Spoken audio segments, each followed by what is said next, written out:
Beloved, the biblical holiday Feast of Tabernacles, sometimes called Sukkot, or Feast of Booths, or Ingathering 2024, started Wednesday, 16th October 2024 at sunset to Wednesday, 23rd October 2024, which completes the cycle of the four feasts.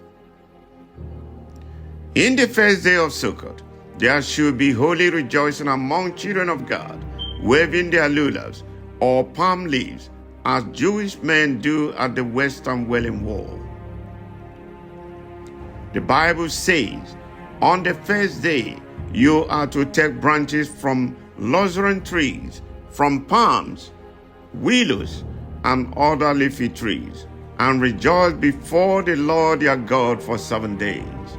Leviticus 23, verse 40. In Sukkot, you shall dwell for 7 days. All citizens of the world shall dwell in Sukkot. Leviticus 23, verse 42. The first day of Sukkot is a Shabbat, and most forms of work are prohibited. The other days of the holiday are called Ke-Hamud,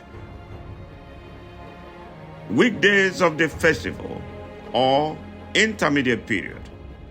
During these days, the workload is reduced, and in Israel, many people take the week off as vacation.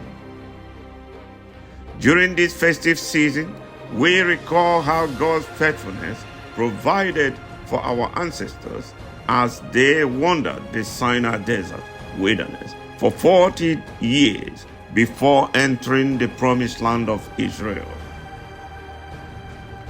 You shall dwell in Sukkot for 7 days, that your future generations shall know that I had the children of Israel live in Sukkot when I brought them out of Egypt. Leviticus 23, verse 42 to 43. At Sukkot, we recall God's goodness and mercy in leading and guiding Israel during the day with a pillar of cloud, guiding them at night with a pillar of fire, and sustaining them with daily manna. Just as Israel dwelt in temporary shelters known as Sukkot, so will we for the full week. This lovely biblical feast lasts an entire 7 days. It is one of 3 pilgrimage festivals known as Shalosh Regalim, 3 pilgrimages during which the Jewish people were expected to commune with God. The other 2 Shalosh Regalim are Passover, Deuteronomy 16, and Shavuot, Feast of Weeks. Exodus 23, verse 14 to 17. People from all over the world typically converge in Jerusalem for it.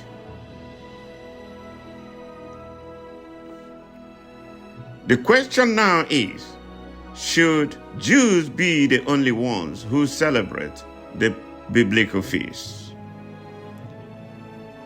The answer is a resounding no.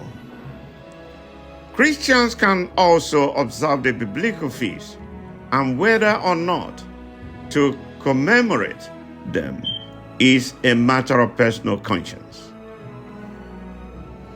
Christians can learn about God's nature and the Jewish origins of their religion by celebrating the Feast of Tabernacle as Jesus Christ did in keeping the Feast of Tabernacles.